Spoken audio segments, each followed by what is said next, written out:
Hello and welcome to Pi Circle. Today we'll be continuing our lecture on psychology 11th class NCERT and the topic for today is nature of psychological data. तो पहली बात इसमें ये हम देखेंगे कि जो साइकोलॉजिकल डेटा है वो दूसरे डेटा जो दूसरे साइंसेस में हम डेटा लेते हैं उससे कैसे डिफरेंट है। साइकोलॉजिस्ट जो डेटा कलेक्ट करते हैं उनमें डिफरेंट सोर्सेज होते हैं, डिफरेंट मेथड्स होते हैं। उनमें हम अलग अलग मेथड्स को इस्तेमाल करते हैं। इंफॉर्मेशन किस टाइप की हो, फॉर एग्ज़ाम्पल हमें बिहेवियर को देखना है तो it can be a covert behaviour, covert यानी इनर बिहेवियर, और it can be an overt behaviour यानी आउटसाइड ऑफ मतलब आउटर बिहेवियर जो हमारा है उसको हम देख सकते हैं। देयर सब्जेक्टिव एक्सपीरियंसेस, मतलब एक बंदा जो है उसका अपना एक्सपीरियंस कैसा है एनवायरनमेंट के साथ और मेंटल प्रोसेसेस कैसे हैं, तो सब चीज़ें कॉन्टेक्स्ट में देखने पड़ते हैं। इसके बाद जो डेटा है वो हमें एक अपॉर्चुनिटी देता है वेरीफाई करने के लिए, या हम फॉल्सिफाई भी कर सकते हैं हमारे जो आइडियाज़ है, हंचेस है, नोशंस है, उन सब चीज़ों को। डेटा एक कोई इंडिपेंडेंट एंटिटी नहीं है, ये हमें देखनी पड़ती है कॉन्टेक्स्ट में। For example different methods use किए जाते हैं और डिफरेंट मेथड्स बेस है ऑन डिफरेंट थ्योरीज़, तो उन चीज़ों को हम मद्देनज़र रखते हैं during data collection. So data it is not an independent identity, it has a physical and social context. तो जो भी पर्सन इन्वॉल्व होते हैं और जो टाइम ऑफ बिहेवियर होता है उन सब को हमें जहन में रखना पड़ता है। हर एक चीज़ आपस में लिंक्ड होती है। फॉर एग्ज़ाम्पल अगर हम एक एग्ज़ाम्पल ले, एक पर्सन, एक बंदा जो ग्रुप में होता है वो डिफरेंटली बिहेव करता है जब वो अलोन होता है। या अगर हम होम सेटिंग देखें, अगर हम अपनी एग्ज़ाम्पल ले, घर पे हमारा बिहेवियर कैसा रहता है, ऑफिस पे हमारा बिहेवियर कैसा रहता है, हर एक सेटिंग का एक अलग कल्चर होता है, एक अलग बिहेवियर होता है। उसके बाद हम देते हैं मेथड्स ऑफ डेटा कलेक्शन। क्या क्या मेथड्स है डेटा कलेक्शन के लिए वो हम देखेंगे। इससे पहले के लेक्चर में हमने ऑलरेडी मेथड्स के बारे में बात की है कि हम कैसे मेथड्स को यूज़ करते हैं और किस टाइप के मेथड्स को यूज़ करते हैं। तो जो मेथड्स हम इस्तेमाल करते हैं वो डिपेंड करता है कि हमें किस सेटिंग में जाना है, किस सेटिंग में हमें किस टाइप के रिज़ल्ट्स चाहिए। तो जहाँ पे हमें हाई रिज़ल्ट्स, हाई एक्यूरेसी पता चले कि अगर हम ये मेथड यूज़ करेंगे this will give us high accuracy, this will give us more more accurate results, तो वहाँ पे हम उस टाइप का मेथड यूज़ करते हैं। फॉर एग्ज़ाम्पल जब हम स्टूडेंट्स को इंटरव्यू करते हैं तो वो बिहेव कर सकते हैं डिफरेंटली अगर हम उनको डायरेक्टली विदाउट, फॉर एग्ज़ाम्पल अगर हम स्टूडेंट्स को उनके अपने नेचुरल सेटिंग में नहीं ऑब्ज़र्व करें बल्कि उनको वन ऑन वन ऑब्ज़र्व करें, तो उनका ऑब्वियसली जो बिहेवियर होगा वो डिफरेंट होगा। वी कैन नॉट जज them on a base scale. उसके बाद जो है डिफरेंट टाइप्स के डेटा जो है वो यूज़ किया जाता है, या डिफरेंट टाइप्स की इंफॉर्मेशन जो है वो हम कलेक्ट करते हैं। किस टाइप की इंफॉर्मेशन? पहली डेमोग्राफिक इंफॉर्मेशन। इसमें क्या इंक्लूड होता है?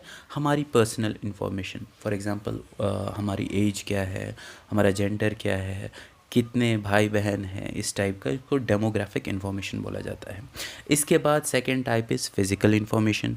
फिज़िकल इन्फॉर्मेशन में information about ecological condition. For example हम किस रीजन से बिलोंग करते हैं, हिली रीजन है, डेजर्ट एरिया है, फॉरेस्ट एरिया है, तो this is a physical information. और इकोनॉमिक कंडीशन क्या है हमारी, हाउसिंग, हमारा किस टाइप का हाउसिंग है, तो ये चीज़ें आती है फिज़िकल इंफॉर्मेशन में। इसके बाद physiological data. Physiological data simply your height, your weight, your heart rate, BP around, these things will be your physiological data. Then psychological information. Psychological information में आता है आपका IQ, इंटेलिजेंस कोशेंट, आपकी creativity, आपका EQ जो आज सबसे ज़्यादा इंडस्ट्रीज़ में ढूंढा जाता है, या जिसको इंडस्ट्रीज़ में यूज़ करने के लिए लोग ज़्यादातर कोशिश करते हैं कि हमारे जो कैंडिडेट्स हैं इनमें ये चीज़ हो, that is EQ, emotional quotient. Then the other topic will come around will be methods. कौन कौन से methods हम साइकोलॉजी में यूज़ करते हैं। तो इससे पहले हमने वाइड वैराइटीज़ देखे, डेटा किस टाइप के डेटाज हम कलेक्ट करते हैं साइकोलॉजी स्टडी में। तो जो डेटा कलेक्शन है ये हम एक मेथड से नहीं कर सकते। For example we need different methods for different experiments. तो ये हमारे एक्सपेरिमेंट पे डिपेंड करेगा कि हमें कौन सा मेथड यूज़ करना है। तो मेथड्स कौन कौन से हैं इसमें? Observational method, experimental method, correlational method, surveys, psychological testing, case studies, इन मेथड्स को यूज़ किया जाता है टू कलेक्ट डेटा। तो किस टाइप के डेटा को कब हम यूज़ करें या कौन सा मेथड हमें यूज़ करना है in order to get 100 maximum accuracy, तो उस that depends upon the research purpose. आप ऑब्ज़र्व कर सकते हैं behaviour of spectators watching football match और क्रिकेट मैच। आप ऑब्ज़र्व कर सकते हैं कि जो बच्चे अपना एग्ज़ामिनेशन अपने क्लासरूम में देते हैं क्या वो ज़्यादा इफ़ेक्टिवली एग्ज़ाम दे सकते हैं और in comparison to those kids जो एग्ज़ामिनेशन हॉल में एग्ज़ाम देते हैं। ऐसे ही हम कोरिलेट कर सकते हैं intelligence with self esteem, that is a prediction kind of thing. उसके बाद हम सर्वेज कर सकते हैं students attitude towards privatisation of education, जो आज हम अक्सर देख रहे हैं। ज़्यादातर जो पेरेंट्स है they prefer private education for their kids, तो इस पे इनका स्टूडेंट्स का कैसा एटीट्यूड है। देन साइकोलॉजिकल टेस्ट्स हम कर सकते हैं ऑन इंडिविजुअल। फॉर एग्ज़ाम्पल हमें देखना है कि एक इंडिविजुअल और दूसरे इंडिविजुअल में कितनी डिफरेंस है intelligence, and how why are these differences there even if they have same environmental conditions and social settings. So this can be done with psychological tests. इसके बाद केस स्टडीज़ की जाती है on development of, for example there is a child, we have to see how his language is developed. So case studies इनमें use की जाती है जहाँ डिफरेंट चिल्ड्रंस पे हम केस स्टडी करके एक पैटर्न एक बना के we do this kind of study. Now will take up these methods separately. पहली चीज़ जो हमें डिफ़ाइन करनी है यहाँ पे, that will be observational method. What is observational method? It is used to describe behavior effectively. For example, आप हैं, we usually see lot of things around. There are numerous places where we go. वहाँ पे हम देखते हैं अलग अलग चीज़ों को, लेकिन हर एक चीज़ को हम नोटिस नहीं करते because there are hundred of things. We just notice things where we pay attention. जहाँ पे हमारा attention जाता है हम उन चीज़ों को देखते हैं और वो चीज़ें हमें याद रहती हैं। सो अगर हम क्लोजली ऑब्ज़र्व करें तो हमें पता चलेगा कि क्या डिफरेंस है between scientific observation and normal day to day observation. So there are few things that we take into account. For example, पहली चीज़ है सिलेक्शन जो हमें करनी है, that is we do not observe everything but we select few things that we are interested in. For example, we have a classroom, we need to know how a child spends his day in a class. So here our interest is to see a child spending his day in a class. So this is a selection for us. Then after this there will be a recording. For example, we are seeing the behavior. Now that behavior needs to be translated into a recorded form. It can be done by taking simple notes, or we can tally those already identified behaviors. हमारे पास कुछ identified behaviors होंगे कि जैसे हम भी school गए हैं तो हमारे जहन में होगा कि क्या क्या चीज़ें होती है स्कूल में, we'll note it down, then we'll tally the same thing. After this, we do analysis of data. What is analysis of data? Simply, we derive meaning out of the data. That is analysis of data. Okay, then if we see observation, what are the types of observation? Observation can be done in different ways. A good observer and a good observation is a skill. So यहाँ पे हम observation के बारे में थोड़ा देखेंगे कि कितने टाइप्स के ऑब्जर्वेशन हैं। पहले ऑब्जर्वेशन होता क्या है? ऑब्जर्वेशन अपने आप में एक स्किल है। हमें पता होना चाहिए कि हमें क्या चीज़ देखनी है, हमें कहाँ पे कोई चीज़ चाहिए, किस चीज़ को हमें ऑब्ज़र्व करना है और कब ऑब्ज़र्व करना है, ये सब चीज़ें ऑब्ज़र्वेशन में बहुत इम्पॉर्टेंट है। और जो ऑब्ज़र्वेशन हमें करना है वो हमें किस फॉर्म में रिकॉर्ड करना है, और मेथड्स हम कौन से एम्प्लॉय करें in order to analyse those observations, these are very important from the observation point of view. Then we'll come to types of observation. There are different types of observation. First type is naturalistic versus controlled observation. Naturalistic observation क्या है? When we do not control or manipulate the situation. For example, we are in a school setting, we are in our homes, we are in hospitals. ये चीज़ें हम control नहीं कर सकते हैं, they will go as they are going. We cannot manipulate those situations. We cannot get external stimuli into these environments. These are naturalistic settings and we have to do observation in the natural environment only. But when we need to control certain factors, that cannot be done in the natural environment. For that we need proper labs. Those labs are used to do controlled observation. For example, we need to induce a smoke for our research purpose. That will be done in a laboratory. After then, the second type of observation is non-participant and participant observation. What is non-participant observation? When an observer decides to observe from distance. For example, मैं observer हूँ. I install cameras, मैं एक classroom में cameras install करता हूँ. Then I keep on watching students and I see what is the student and teacher relationship and how students are behaving.